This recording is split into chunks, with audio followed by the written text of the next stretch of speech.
Hey everybody, Aaron, Prepping Ohio.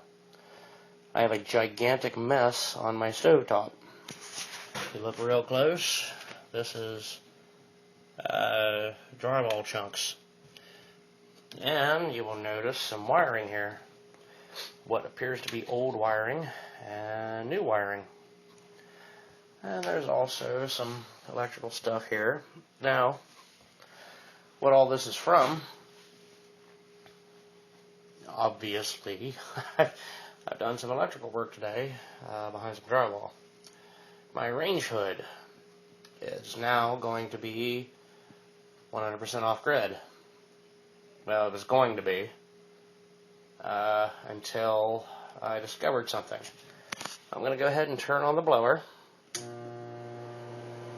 Okay, sounds funny, doesn't it? It sounds really funny.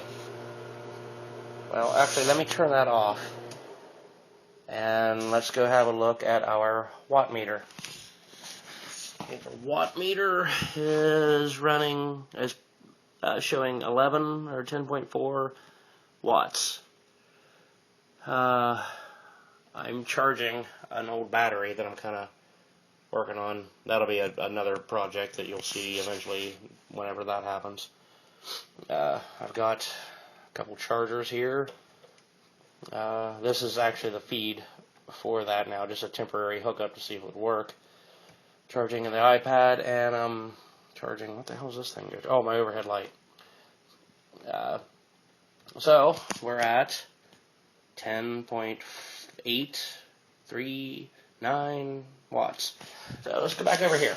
Now, we're going to turn this guy on, this old crappy thing that's been here for probably 15 years. Turn it on. Okay, you can hear it running. Sounds terrible for a reason.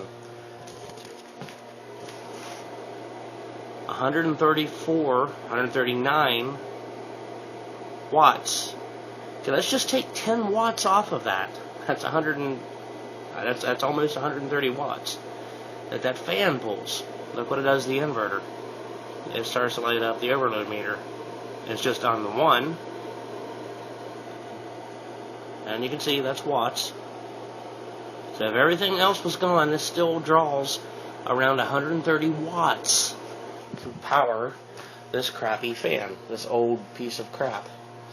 And it's old and gross and disgusting. Just thought I'd try it anyway. Yeah, so that thing is gone. That is terrible. Here's something kind of cool. I was going to use this to hook this up permanently. This is, everybody uses electrical tape. This is special electrical tape. You can see there's a film in between the wraps. This was given to me by my dad, actually, to repair something else. And I thought, well, I could just use a little bit of this on this, and no, I think I'm going to save this for what it was intended to.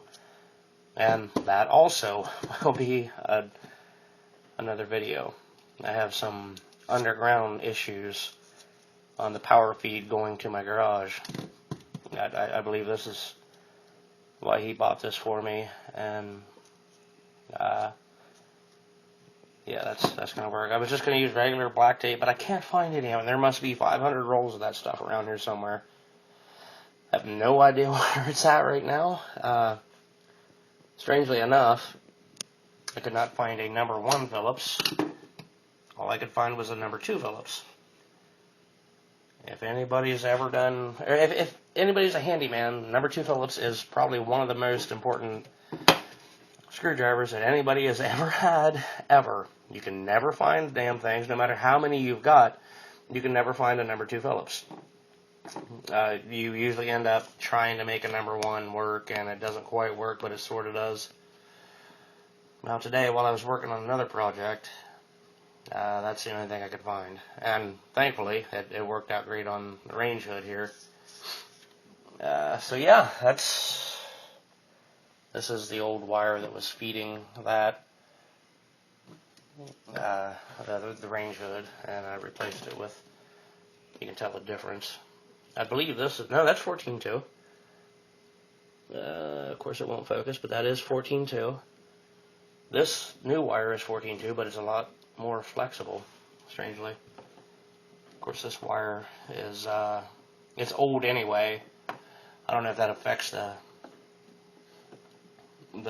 insulation on it and makes it more rigid, or if the insulation itself is just more rigid then, but 14.2, you know, you can bend it quite easily. So yeah, I think I'm just going to do away with my exhaust fan, and I suppose I'm going to look into a new one first. I'm going to clean up all this crap, and yeah, this wire, of course, is just strung across the floor just to see if it would work. Yeah, I'm gonna, yeah. Anyway, I'm gonna say yeah one more time. Okay, ready? Yeah. So now it is the next day. Today is, what the hell day is today? Sunday. And this is why I wanted the #1 Phillips. This is an old 20 million candle power spotlight, and it's quite large. Yeah, 2 great big ass bulbs in there. This thing was awesome. It would so throw the light wherever you wanted it, and it charged great for about a year, and then it just quit taking a charge. And I kind of suspected that it was something inside. I really didn't think the battery would go bad. I didn't abuse the battery. I didn't. I didn't neglect the thing. It was very expensive, actually. I think it was like $150 for this thing. And then I just kind of stored it. After that, I didn't want to throw it away. I didn't want to waste it. So this is the battery out of it. It is a 7 amp hour, 12 volt AGM battery. I've paired it with this, which I think you just saw in my last clip, and an old solar charge controller. This is why I wanted the #1 Phillips that I couldn't find. Actually, I did find one. To take this off of here, and then that's where the battery came out of. So you see, I got something going on here. It's kind of haphazardly wrapped together, nothing soldered. Kind of just want to make sure everything was going to charge up good, and happy to say that everything is charging perfectly. You can see the little light on this. I think this is an old shunt style charge controller. I have a couple old solar charge controllers laying around, but I actually linked this one through this old style connection. The old cheap, crappy, I think that was actually a Harbor Freight thing, or a Tractor Supply thing from a solar panel to go into the charge controller. Well, I took it apart, cut it, and see, I got a little splice thing going on here. Nothing soldered, nothing sealed. It's just to see if it would work. And I found the original wall wart, little transformer that comes from AC. Now, this AC is run to my inverter, so this is still charging from solar, but it's really weird. The sun comes in to my main charge controller, which is still in float mode, thankfully, and it's 7:15 p.m., and it is quite dark outside, or just overcast. So I'm pulling DC in that's limited through the charge controller that goes into my inverter, which turns it to AC. AC comes through here.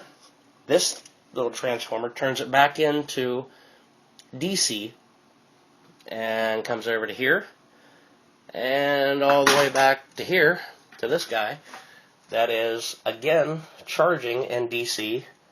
Here's one lead going to the positive, and I've got,